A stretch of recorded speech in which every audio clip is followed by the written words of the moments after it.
అందరూ ఆప్తే సైలెంట్గా ఉండండి. ఫస్ట్ సైలెంట్గా ఉండండి. కూడా గెలిచాడు అండ్ అందులో విన్నింగ్ ఫినిష్ చేసి వచ్చాను.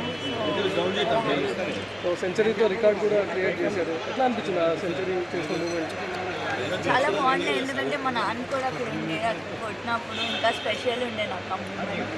అండ్ ఫస్ట్ సెంచరీ కొట్టినందుకు కూడా చాలా స్పెషల్ ఉండే.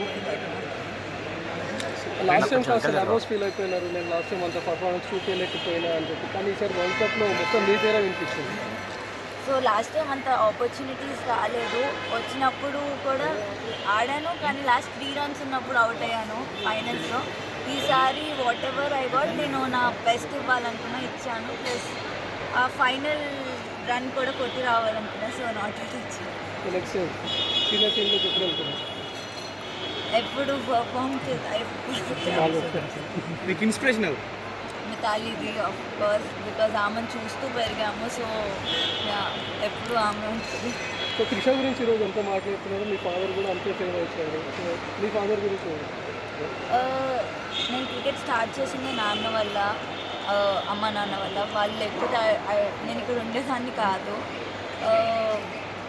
ఆయన చూపించిన డెడికేషన్ కానీ, ఆయన చూపించిన ఏదన్నా ఆయన వల్లే ఇక్కడ ఉన్నాను. సో ఆల్ క్రెడిట్ వాళ్ళిద్దరికే వెళ్తాయి. Player of the series tourney వచ్చింది, అలాగే final man of the match వచ్చింది. సో ఎట్లా ఫీల్ అవుతుంది? చాలా హ్యాపీగా ఉన్నానండి, బికాజ్ లైక్ నేను ముందు చెప్పినట్టు లాస్ట్ టైం అంటే ఆపర్చునిటీస్ రాలేదు. ఈసారి వచ్చినప్పుడు చాలా నా బెస్ట్ ఇచ్చి ప్లేయర్ ఆఫ్ ది టోర్నమెంట్ అవ్వడం ఇంకా స్పెషల్గా. మేడం సబ్ కాంటినెంట్ మన నేర్చుకున్న అమ్మాయిలకి ఏం చెప్తారు ఇక్కడ? ఐ మీన్ అమ్మాయిలు కూడా స్పోర్ట్ని ఒక కెరియర్ లాగా చూస్ చేసుకోవచ్చు, ఇట్స్ జస్ట్ నాట్ స్పోర్ట్ అన్నట్టు. ఇందులో కూడా మంచి కెరియర్ ఉంది, అమ్మాయిని పంపొచ్చు.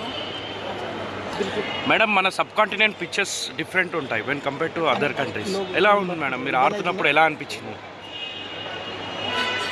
మన India pictures when to compare to Hyderabad కానీ తమిళనాడు, అవర్ స్టేడియంస్ కానీ పిక్చర్స్ కానీ డిఫరెంట్ ఉంటాయి. మీరు అక్కడ మ్యాచ్ స్టార్ట్ అయినప్పుడు ఎలా ఉండే మేడం, పిచ్ కండిషన్స్ ఎలా ఉండే? వెదర్ కండిషన్స్ అక్కడ అంటే మేము ఫస్ట్ నుంచి ఆల్మోస్ట్ 1 year నుంచి మేము ప్రాక్టీస్ చేస్తున్నామండి కలిసి. సో మా కోచెస్ మాకు ముందే చెప్పారు, ఇట్లాంటి వికెట్స్ ఉంటాయి, ఇట్లాంటి పిక్చర్స్ మేము ఆడతాము అని. సో దాని బేస్ పైన మేము ప్రాక్టీస్ కూడా చేసాము. సో మాకు దానివల్ల చాలా ఈజీ అయింది కొంచెం మాకు ఆడతాం. ఓకే.